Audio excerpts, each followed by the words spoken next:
जय जिनेन्द्र। श्रुत संवर्धन ज्ञान संस्कार शिक्षण शिविर की इसी श्रृंखला में आज हम बात करते हैं पाठ 8 पापों के बारे में। सबसे पहले हम पाप की परिभाषा को जानते हैं। पाप किसे कहते हैं? तो कहा खोटे विचार, भाव या खोटे कार्य करने को हम पाप कहते हैं, अथवा जिन कार्यों को करने से हमें इस लोक में तथा परलोक में दुखों को सहन करना पड़ता है, उसे हम पाप कहते हैं। अथवा जिनसे हमारा अपयश होता है, हमारी निंदा होती है, उन कार्यों को भी हम पाप ही कहते हैं। इस प्रकार 3 परिभाषाओं के माध्यम से हमने पाप के बारे में जाना। अब पाप कितने होते हैं? तो कहा पाप 5 होते हैं। वे कौन कौन हैं? तो हिंसा, झूठ, चोरी, कुशील और परिग्रह, यह 5 पाप होते हैं। इनमें सबसे पहला पाप है हिंसा। हिंसा किसे कहते हैं? तो कहा, और इसका विशद वर्णन तत्वार्थ जी के 7वें अध्याय में बहुत ही सुंदर तरीके से आचार्य श्री उमा स्वामी जी ने किया है। वहीं 13वें सूत्र में कह रहे हैं, प्रमत्त योगात् प्राण व्यपरोपणम हिंसा। अर्थात प्रमत्त तथा प्रमाद के, योगात् अर्थात योग से, प्राण अर्थात प्राणों का, किसके? स्व और पर के, अपने तथा दूसरों के, व्यपरोपणम हनन करना या छीनना, यह क्या है? हिंसा अर्थात हिंसा है। अर्थात प्रमाद के योग से अपने तथा दूसरों के प्राणों का हनन करना या छीनना हिंसा है। अब भाग की परिभाषा को देखते हैं। प्रमादवश किसी जीव को मारना, सताना, दुख देना या उसका दिल दुखाना हिंसा है। जैसे किसी जानवर, पशु, पक्षी को किसी पिंजरे में या कमरे में कैद कर देना, उसकी स्वतंत्रता को छीन लेना, उसे खाना पीना ना देना, इस प्रकार से जो कार्य होते हैं यह हिंसा की श्रेणी में आते हैं। और इन पाप को करने वाला निर्दयी और क्रूर कहलाता है। अभी वर्तमान परिप्रेक्ष्य में हम देखें तो अभी जो घटना घटित हुई केरल राज्य में, वहाँ एक हथनी को जो जिस प्रकार से मारा गया और जिस व्यक्ति ने उसे मारा है, यदि उस व्यक्ति में थोड़ी भी मानवीयता होगी, मनुष्यता होगी, तो उसे यह लग रहा होगा कि वास्तविकता में उसने घोर अपराध किया है, जघन्य कृत्य किया है, ऐसा उसे नहीं करना चाहिए था। यदि वह हिंसक प्रवृत्ति का ही होगा तो उसे थोड़ा भी विचार नहीं आ रहा होगा कि मैंने यह कार्य गलत किया है, बल्कि वह और पापों को करने के लिए प्रवृत्त हो रहा होगा। तो इस प्रकार की जो प्रवृत्ति वाले लोग होते हैं वह निर्दयी और क्रूर कहलाते हैं। अब हिंसा के भी 2 भेद होते हैं, द्रव्य हिंसा और भाव हिंसा। द्रव्य हिंसा किसे कहते हैं? तो कषाय के वश होकर किसी जीवों के प्राणों का घात करना, यह क्या है? द्रव्य हिंसा है। और यह द्रव्य हिंसा भी 4 प्रकार की है। वह कौन कौन? तो पहली है आरंभी हिंसा, दूसरी उद्योगी हिंसा, तीसरी विरोधी हिंसा और चौथी संकल्पी हिंसा। पहली आरंभी हिंसा, तो जितने भी हम घर गृहस्थी के कार्य करते हैं उन कार्यों में जो हिंसा होती है वह हिंसा आरंभी हिंसा है। जैसे कपड़े धोना, खाना बनाना या जितने भी घर के कार्य हैं, गृहस्थी के कार्य हैं, वह। अब दूसरी है उद्योगी हिंसा। उद्योगी हिंसा किसे कहते हैं? तो उद्योग करने में अर्थात व्यापार करने में जो हिंसा होती है वह उद्योगी हिंसा कहलाती है। तीसरी हिंसा है विरोधी हिंसा, अर्थात देश, जाति, धर्म, समाज पर यदि कोई द्रोह कर रहा है, कोई आक्रमण कर रहा है, तो उसको रोकने के लिए जो हिंसा की जाती है, उसका जो विरोध किया जाता है, उसे हम क्या कहते हैं? विरोधी हिंसा कहते हैं। जैसे अपने राज्य पर कोई हमला कर रहा है तो उसका प्रतिकार जो करता है, अर्थात राजा जो प्रतिकार करता है, उसे हम विरोधी हिंसा कहते हैं। अंतिम है संकल्पी हिंसा। संकल्पी हिंसा किसे कहते हैं? अपने मन में धारणा बना लेना और धारणा बनाकर या मन में संकल्प करके हिंसा के लिए प्रवृत्त होना, यह संकल्पी हिंसा है। उदाहरण जैसे शिकार खेलने जाना, दवाई आदि से खटमल आदि को मारना, या अन्य भी जितने हम गृहस्थी के कार्यों में भी देखें, तो जैसे हम संकल्प कर लेते हैं कि नहीं आज तो हम, अरे मच्छर बहुत काट रहे हैं, हम तो इसे मार देंगे या कुछ कर देंगे, तो इस प्रकार की संकल्पी हिंसा कहलाती है। अब हम भाव हिंसा को समझते हैं। तो भाव हिंसा किसे कहते हैं? हमारी आत्मा में रागत द्वेष रूप जो परिणाम उत्पन्न होते हैं, उसे हम भाव हिंसा कहते हैं। इस भाव हिंसा को करने से हमें बहुत हानि है, क्योंकि भाव हिंसा अनर्थ में की गई हिंसा है। जैसे एक व्यक्ति है, वह अत्यंत दुर्बल है, उसमें बिल्कुल शक्ति नहीं है, वह किसी प्रोग्राम में गया या किसी व्यक्ति के पास गया और वह बहुत बलवान था, उसने उसे तिरस्कृत कर दिया। तिरस्कृत करने से वह निर्बल व्यक्ति अर्थात बलहीन व्यक्ति कुछ नहीं कर पाया, परंतु उसके मन में द्वेष जाग गया, और द्वेष को जागने के कारण उसके मन में यही विचार आते रहे कि मैं कब उस व्यक्ति को मार दूं, या मैं कब उस व्यक्ति से बदला ले लूं, या मैं बलवान होता तो मैं वहीं कुछ कर देता। इस प्रकार के जो भाव विचार होते हैं, कर कुछ नहीं सकते, परंतु मन में ही विचार आते हैं। उन विचारों को, उन भावों को हम भाव हिंसा कहते हैं। अर्थात अंदर ही अंदर जो भाव आते हैं, भावों के द्वारा ही हम जो हिंसा कर लेते हैं, वह भाव हिंसा है। इसका फल क्या है? तो इस हिंसा के फल से एक तंदुल मच्छ जो केवल यह सोचता है कि काश मैं इतना बड़ा मच्छ होता तो मैं पूरे तालाब के, पूरे समुद्र के मछलियों को खा लेता, और केवल इतने भाव मात्र से वह सातवें नरक को प्राप्त हो जाता है। हिंसा करने वालों को मिलने वाले दुष्परिणामों की अनेक कथाएं प्रथमान योग के ग्रंथों में भरी पड़ी हैं, इसलिए प्रथमान योग का अध्ययन करना बताया गया है। प्रथमान योग का अध्ययन हमें करना चाहिए, इससे हमारे भावों में निर्मलता होती है, शुद्धि होती है, ध्येय उपादेय का ज्ञान होता है, क्या छोड़ने योग्य है, क्या ग्रहण करने योग्य है, यह सभी बातें हम जानते हैं। इसलिए हमें नित्य प्रतिदिन कम से कम प्रथमान योग ग्रंथ का तो स्वाध्याय करना चाहिए। वैसे तो चारों अनुयोग हमारे लिए उपादेय हैं और चारों अनुयोगों का ही हमें स्वाध्याय करना चाहिए। अब दूसरा जो पाप है वह है झूठ पाप। अब झूठ पाप की परिभाषा क्या है? तो तत्वासूत्रकाराचार्य उमा स्वामी जी ने 7वें अध्याय के 14वें सूत्र में लिखा है, असद अभिधान मन्नतम, अर्थात असत अर्थात जो सत नहीं है, अर्थात जिसका अस्तित्व नहीं है, उसका अभिधानम अर्थात अभिधान करना, प्रूपण करना, उसे बोलना क्या है? अन्नतम अर्थात झूठ है। अब हम इसके भावार्थ को समझेंगे और इसकी परिभाषा जो हमारे भाग में लिखी उसे जानेंगे। तो क्या है भावार्थ?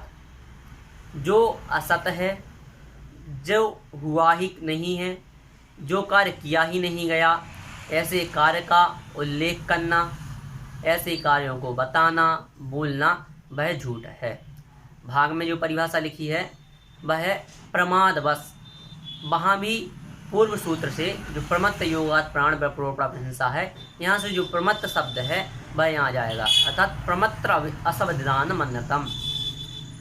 इसलिए यहाँ भाग में लिखा है प्रमाद के योग से जिस चीज को जैसा देखा सुना है वैसा वर्णन नहीं करना झूठ है, अथवा जिन वचनों से धर्मात्माओं की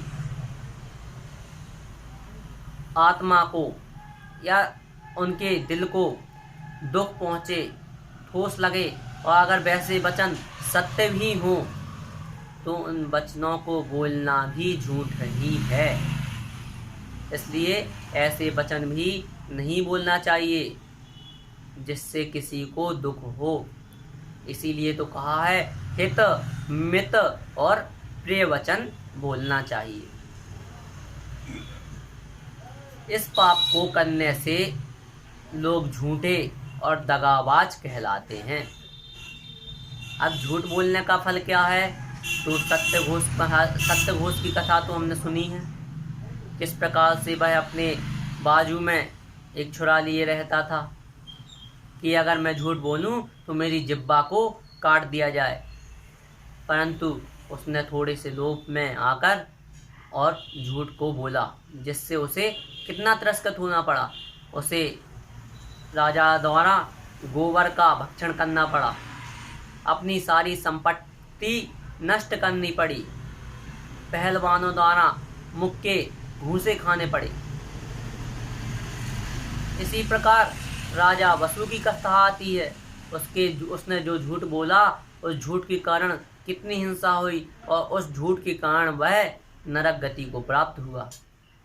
तो प्रथमान योग के ग्रंथों के स्वाध्याय से हमें यह सब पता चलता है।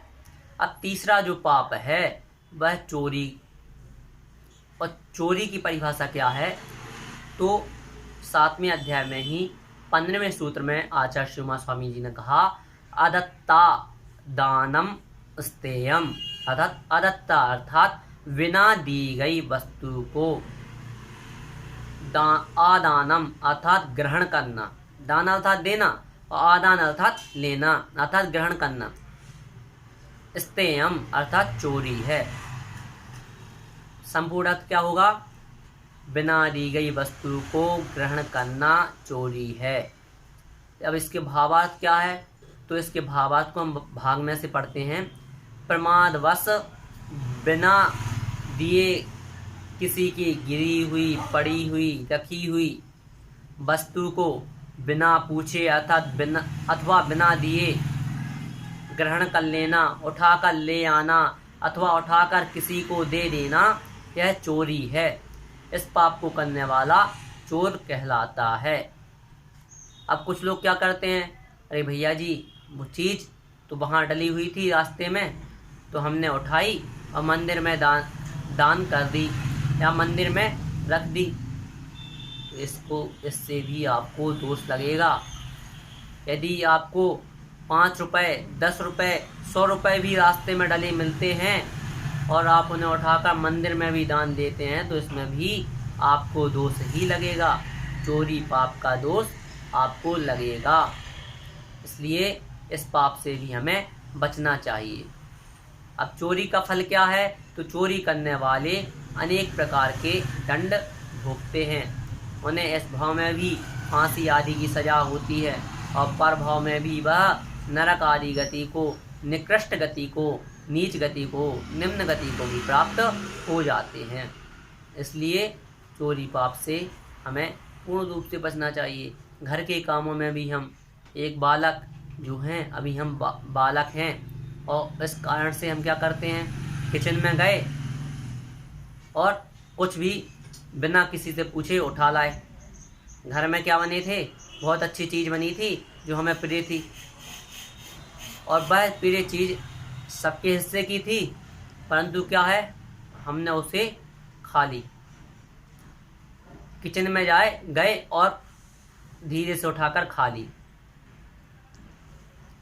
इससे भी हमारे लिए दूसरे की चीज़ के, दूसरे की हक का खाने का दोष लगेगा, यह भी चोरी है। इसके कारण सुदामा दर दर भटके थे, वह जो थे जब आश्रम में पढ़ते थे तो श्री कृष्ण मित्र थे और उस समय सुदामा ने उनके हिस्से के चने जो थे वह खा लिए थे। इस कारण से बाद में वह भिक्षा मांगकर अपना जीवन यापन करते थे। इसलिए हमें कभी भी चोरी नहीं करना चाहिए। छोटी छोटी सी बातों का भी हमें ध्यान रखना चाहिए कि हम चोरी से किस प्रकार से बच सकते हैं। अब आता है चौथा, कुशील पाप। इसकी भी परिभाषा आचार्य श्री उमा स्वामी जी ने कही, मैथुनम अर्थात मैथुनम अब्रह्म अर्थात मैथुन को, कुशील को,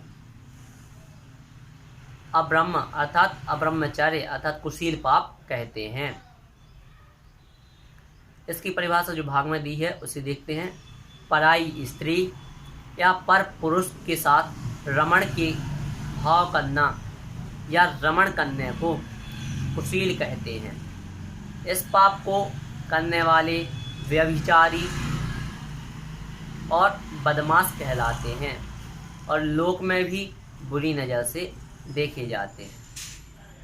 इसके वर्तमान में भी अनेकों उदाहरण हैं और वर्तमान युग के शास्त्रों में भी हम यदि देखेंगे तो इसके कई उदाहरण हैं। और इसको भोगने का फल क्या है, तो इसको भोगने से और इसको करने का फल क्या है, इस पाप को भोगने का फल क्या है, तो इस पाप को करने से अथवा भोगने से हमें नरक आदि के दुखों को भोगना पड़ता है। तो हमें इस कुशील पाप से भी हम बचें, ऐसा प्रयास करना चाहिए। यह पाप अणुव्रत रूप में तो हमें आवश्यक रूप से ग्रहण करना ही चाहिए। अब आता है पांचवा पाप, परिग्रह पाप। तो इसकी परिभाषा आचार्य श्री उमा स्वामी जी ने बहुत ही अच्छी कही है। मूर्छा परिग्रह अर्थात मूर्छा का भाव, ममत्व का भाव, यह क्या है, परिग्रह है। ममत्व से तात्पर्य हमारे यहाँ चक्रवर्ती हुए हैं और चक्रवर्ती के पास कितना वैभव नहीं था, घोड़े, हाथी, धन संपदा, इतनी अपार संपदा के धनी। फिर तो उन्हें नरक जाना चाहिए था, जबकि तो वह मोक्ष गए। तो उन्हें लोभ नहीं था, ममत्व नहीं था, इसलिए वह उस सबके होते हुए भी उनसे कोई ममत्व परिणाम ना होने के कारण वह मोक्ष गति को भी प्राप्त हुए। लेकिन दूसरी ओर जब हम देखें कि ममत्व के परिणाम करने से एक सेठ नरक गति त्रियंच गति में सर्प बना, तो ऐसे उदाहरण भी अनेकों हैं। अब भाग की परिभाषा को देखें तो जमीन, धन, धान, गाय, बैल आदि जो हैं इनसे मोह रखना, इन संसारी चीज़ों को इकट्ठा करना परिग्रह है। मोह के वशीभूत होकर इन्हें आकर्षित करना या इन्हें अपने पास एकत्रित करना क्या है, परिग्रह है। इस पाप को करने वाला लोभी, बहुधंधी और उसमें से कुछ ना देने वाला कंजूस कहलाता है। परिग्रह पाप का फल क्या है, बहुत परिग्रह जब नष्ट होता है तो मनुष्य आकुल व्याकुल हो जाता है एवं जब सरकार की ओर से छापे आदि पड़ते हैं तो धन चला जाता है तथा बदनामी होती है। बहुत परिग्रह करने से नरक आयु का भी बंद होता है। कुछ समय पहले मैंने एक न्यूज़पेपर में पढ़ा था कि 2 भाइयों के यहाँ छापा पड़ा और छापा पड़ने के कारण उन दोनों भाइयों की मृत्यु हो। तो इतना परिग्रह किस काम का, जिससे हमारी मृत्यु भी हो जाए। अब कुछ लोग कहते हैं कि मैं तो दान के लिए कर रहा हूँ, मुझे ये धन दान देना है, मुझे मंदिर बनवाना है। तो भैया आचार्य पूज्यपाद स्वामी जी ने कहा है कि त्यागाय श्रेयसे वित्तः मवित्तः संचिनोति यः। स्वशरीरम स्वपंकेन नास्यामीति विलिम्पति। अर्थात त्यागाय श्रेयसे वित्तः, त्याग करने के लिए धन का क्या करना, संचय करना। संचनोतिया, संचय करना उचित नहीं है। क्यों? जो ऐसा करते हैं वह किसके समान है? तो कहा स्वशरीरम स्वपंकेन स्नास्यामीति विलिम्पति। अर्थात स्नास्या अर्थात नहाने से पहले जो मनुष्य कीचड़ में लिपट कर आए और कहे मुझे तो नहाना है, तो पहले मैं कीचड़ से अच्छा पहले गंदा हो लूँ और फिर जाकर मैं नहाता हूँ। तो जो दान के लिए परिग्रह करते हैं, धन आदि इकट्ठा करते हैं, वह ठीक उसी के समान हैं जो व्यक्ति नहाने के पहले कीचड़ में जाकर लोटपोट होता है और फिर आकर नहाता है। इसलिए दान करने के लिए धन का संचय उचित नहीं है। अब पाप से हानि क्या है? तो पाप का सेवन करने वाला व्यक्ति पापी कहलाता है। लोक व समाज में उसे बुरी दृष्टि से देखा जाता है। इनसे विपरीत जो है, अर्थात पापों से विपरीत जो है वह क्या है? अणुव्रत या महाव्रत, अहिंसा, सत्य, अचौर्य, ब्रह्मचर्य और अपरिग्रह।